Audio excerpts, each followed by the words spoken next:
नमो नमः। स्वागत है आपका संस्कृतपुर कक्षा में। आज पढ़ेंगे व्याकरण। व्याकरण में वर्ण विचार।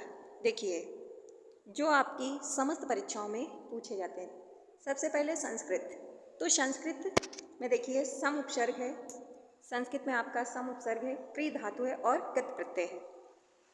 आगे देखिए संस्कृत का अर्थ शुद्ध, परिष्कृत, परिमार्जित और परिनिष्ठित।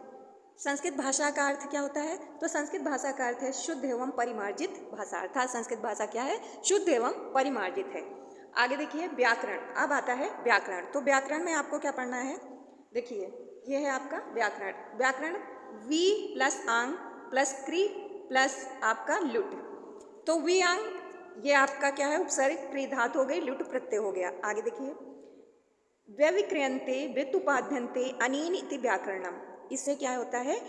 अर्थात व्याकरण से ही, इन्हीं शब्दों से व्याकरण की उत्पत्ति और निष्पत्ति होती है। व्याकरण को हम शब्द शास्त्र और पद शास्त्र भी कहते हैं। आगे देखिए, आगे है व्याकरण के त्रिमुनि। अर्थात व्याकरण के त्रिमुनि कौन से हैं? तो त्रिमुनि हैं ये जिन्होंने व्याकरण को सबसे आगे बढ़ाया है। तो पाणिनि, कात्यायन, वररुचि। कात्यायन का नाम दूसरा वररुचि भी कहते हैं। पतंजलि। ये तीन जो है संस्कृत व्याकरण के त्रिमुनि माने जाते हैं। पाणिनि, कात्यायन और पतंजलि। देखिए सबसे पहले पाणिनि को। तो पाणिनि ने क्या किया है? अष्टाध्यायी लिखा है। पाणिनि ने अष्टाध्यायी की रचना करी है, यह सभी को पता होगा। अष्टाध्यायी में 8 अध्याय हैं और इन 8 अध्यायों के 4-4 पाद हैं। अर्थात इनके फिर से 4-4 भाग हैं। अर्थात कुल मिलाकर के कितने हो जाएंगे? 32 पाद। 8 गुणे 4 करेंगे, कितना आएगा? 32 पाद। पाणिनि अष्टाध्यायी में कितने पाद हैं? तो 32 हैं। और अध्याय कितने हैं? 8 हैं। 8 अध्यायों के 4-4 पाद हैं। ये हो गया आपका पाणिनि की अष्टाध्यायी। आगे देखिए कात्यायन की। और कात्यायन अर्थात वररुचि कि इन्होंने लिखा है अष्टाध्यायी पे वार्तिक लिखे हैं, इसलिए इन्हें वार्तिककार भी कहा जाता है। वार्तिककार की संज्ञा किसे दी गई है? तो कात्यायन को दी गई है। इन्होंने अष्टाध्यायी पर ही वार्तिक लिखे हैं। आगे देखिए अब है पतंजलि। पतंजलि ने क्या किया है? देखिए पतंजलि ने अष्टाध्यायी के 4000 सूत्रों पर महाभाष्य लिखा है। अर्थात महाभाष्य का मतलब होता है विस्तृत व्याख्या दी है। किसने दी है? पतंजलि ने। 4000 सूत्रों के अष्टाध्यायी पे इन्होंने महाभाष्य लिखा हुआ है।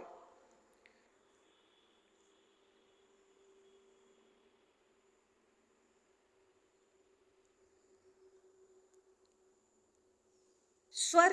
अब देखिए इसी में है स्वर या अच। संस्कृत में स्वर को अच कहते हैं। स्वर ये है स्वर। तो स्वर स्वयं राजन्ते इति स्वरा। स्वयं राजन्ते इति स्वरा अर्थात जो स्वयं में ही क्या होते हैं? जो स्वयं ही अपने आप में स्वतंत्र होते हैं, उन्हें स्वर कहते हैं। देखिए स्वर आ, ई, उ, री, ली, ए, ओ, ऐ, औ। ये स्वरों की संख्या है। स्वरों की संख्या कितनी है? 9। ये गिन लीजिए, 3 3 6 9। ठीक है। तो ये है स्वरों की संख्या 9 है। संस्कृत में स्वरों की संख्या 9 है। अर्थात देखिए ये है अच प्रत्याहार। महेश्वर सूत्र जब आपने पढ़े होंगे तो देखिए ये पहला सूत्र होगा आपका। जैसे ये है आ, ई, उ, अड़ा। ठीक है। तो ये है आपका आ, ई, उड़। दूसरा सूत्र है आपका, जैसे ये है आपका दूसरा सूत्र, जैसे री, ली, और ये है आपका का। तो ये हो गया रिलिक। अगला सूत्र है जैसे आपका ये ओम। ठीक है। अगला सूत्र है आपका चौथे नंबर का ए, औ, च। ठीक है। तो ये हैं आपके जो 4 महेश्वर सूत्र हैं, ये अच प्रत्याहार के अंतर्गत आते हैं। इनमें स्वरों की संख्या 9 है। आगे है ये है आपका मूल स्वर। मूल स्वर की संख्या 5 है। आ, ई, उ, री और ली। छोटा, छोटी, छोटा उ, री और ली। आगे देखिए,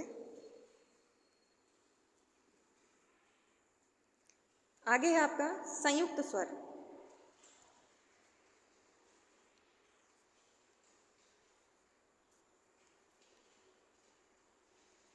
यह है आपके संयुक्त स्वर। संयुक्त स्वर में देखिए इनकी संख्या है 4 संयुक्त स्वर हैं। इसमें ए, ऐ, ओ, औ आते हैं। तो ये है आपका आ, ई मिलकर के ए, आ, ऐ मिलकर के ऐ हो गया।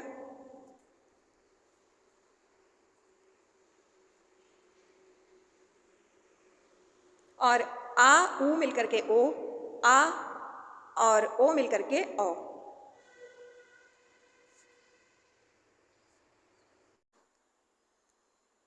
आगे देखिए स्वरों के भेद। स्वर के कितने भेद हैं? तो ह्रस्व स्वर, दीर्घ स्वर, प्लुत स्वर, अर्थात स्वरों के 3 भेद हैं, ह्रस्व, दीर्घ और प्लुत। ह्रस्व में है छोटा, छोटी, छोटाऊ, री और ली। दीर्घ स्वर में देखिए, दीर्घ स्वर में है आपका बड़ा, बड़ी, बड़ाऊ, बड़ी री, ए, ओ, ऐ और औ। आगे देखिए प्लुत स्वर।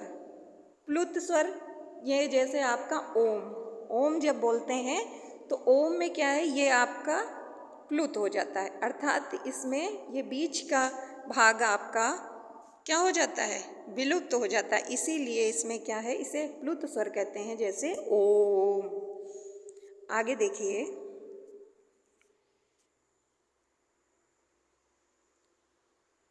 ये है आपके व्यंजन। व्यंजन में देखिए